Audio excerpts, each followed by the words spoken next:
Can we address this thing that Black Thought isn't influential?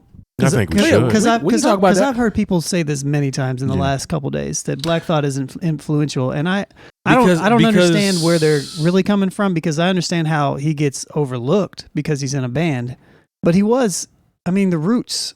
I mean, you just took the words right out of my mouth. It's like it's the Roots. It's not like he's in a just a regular hip hop band. That's an iconic band that he's been barring up since they came out. But you got to realize they're not a commercial hip hop group, so to speak. Like the Roots, the most commercial thing they ever did was being on the Night Show. Yeah, or as far as musically, it was You Got Me. Right. That was the one that won them the Grammy, and that album was fire too. Fire. But I mean, I put the Roots as one of the best groups I've ever seen live. Definitely.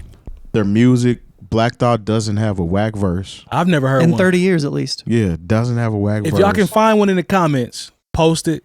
Post a link and say, hey. Yeah. I don't know. I saw that think today. This is a whack verse. I saw somebody today say, and shouts if he's listening because he's a listener, but he said, yeah, he would get like no influence. I'm just like. Black Thought would get no influence? First of all, Black Thought is like your favorite rapper's favorite rapper. Absolutely. Exactly. Absolutely. Fonte is the same way. Like, you know, for whatever you think about Doja Cat showing feet in racial chat rooms, like when she was going crazy over Little Brother versus Fonte's verses specifically from the listening. Head still bobbing in my Drake. Come on. Fonte is one of Drake's favorite rappers. Well, that goes to Fonte's influence, right? That's why it's so high. Right. So, I mean, if you think of how big Drake's influence is, well, it just so happened that, you know. He was influenced by this guy over here that you don't think But I think just the fact that Black Thought never really changed out of who he is.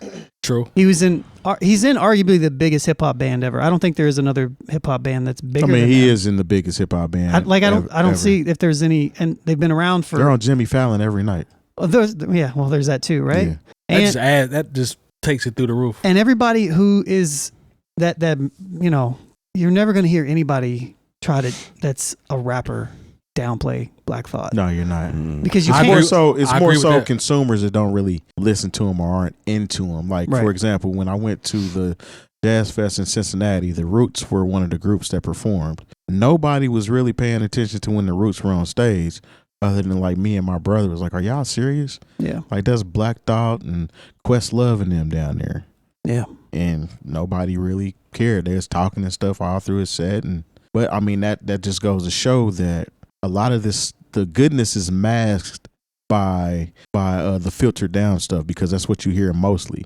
So you're not hip to it like that, and you're not familiar with it because you just didn't listen. Do you think I saw this argument too. Do you think that because of the divide of the Roots being quote unquote more conscious is part of it as well? Definitely. Possibly, as something that hinders. Yeah, for sure. Yeah, I think their content and their subject matter is not for the masses. So yeah, I think that goes into the equation. That might even be Terry's point about why people weren't necessarily vibing. It's a vibe to us. It's a vibe to me. But everybody not. We played instruments too, so that might be another allure of it. But it's the phrase that I've said for years that still stands. Is you always hear people say, "Man, ain't nobody trying to hear that." You hear that every once in a while. That may even apply to the Roots to certain people. Sure. But just to dismiss it and be like, nah, he didn't have any influence, or it should be the lowest. I can't vouch for that. Actually, the Roots are the first time I ever heard Benny Siegel was on a Roots album. Things Fall Apart. Can't remember the name of the song he was on, but that was the first time I heard him. But also, when you talk about the Roots, like they've done records on Def Jam.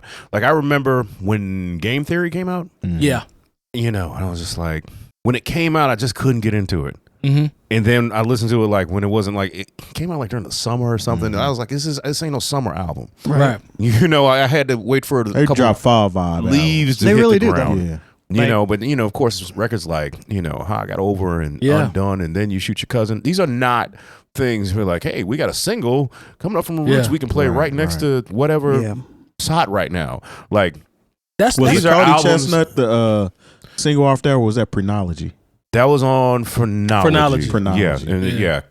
He was on The How C I Got part, Over too, wasn't he? I thought. Cody Chestnut? Yeah, I thought he was. Maybe not. I'd have to look it up. I'm not sure. But I think that's probably a good point too. I feel like in general the Roots make a very specific type of You know, if we're going to take it to musical terms, I feel like, you know, you have pop music, and a lot of pop music historically is major chords, happy chords. The Roots are in the minors. They're in it's a lot more like, This chord selection is it's the way it feels is very much somber in a way. It's very much October. Yeah. Mm-hmm.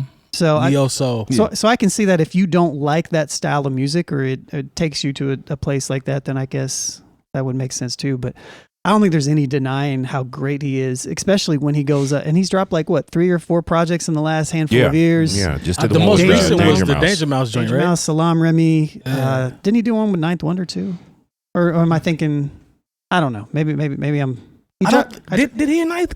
Did he and Ninth do one? I think he dropped. Yeah, the Ninth. I can't remember. I think it was 2 of them. So yeah, look that up. Because I know the one with Salam and I know the one with Danger Mouse. Yeah, I thought he dropped one with. Maybe not. Maybe I'm misstruing that. But then, you know, when he dropped his Flex freestyle, I mean, what are we even talking about anymore? Ninth versus Thought. Yeah, that's the one. Yeah, was it just a thought? I think that's a record. Though. Streams of Thought. Streams of Thought. Volume 1. There it is. Yep. So the whole project produced by Ninth Wonder. Yep. There's 2. There's 2 versions. Yeah, Is there a second one? Yeah, there's Streams primarily of Thought 1 produced and 2. by Ninth Wonder. Primarily. Okay. Primarily. Yep. Okay. Mm-hmm. You were right. Yep. You were right. So 2 Streams of Thoughts projects, Danger Mouse project. Codes. And then he dropped the Flex thing within that as well, a little bit earlier than that, than the Danger Mouse thing, and then of course being the MC on Fallon. Come on, man. Yeah. I mean, that's a hell of a resume. It's one of the best resumes if you really want to sit and think about it. Like if you want to sit objectively, like he out there. Here's another crazy thing too that we couldn't factor in that we talked about is we couldn't. Live performance. We couldn't factor in live performance. Mm-hmm. And I don't know how many people have told me, even people sitting at this table, that the Roots is the best, one of the greatest performances ever. So I don't know. And one of the best producers was a part of the Roots at one point in time. That being Scott Storch. True. Yeah. No, I mean the Roots are phenomenal. Like I said, they may not have the quote unquote mainstream success, but you know, being on the show helps. But nah, man, to just say it's not there, disagree. Yeah, I'm cool on that.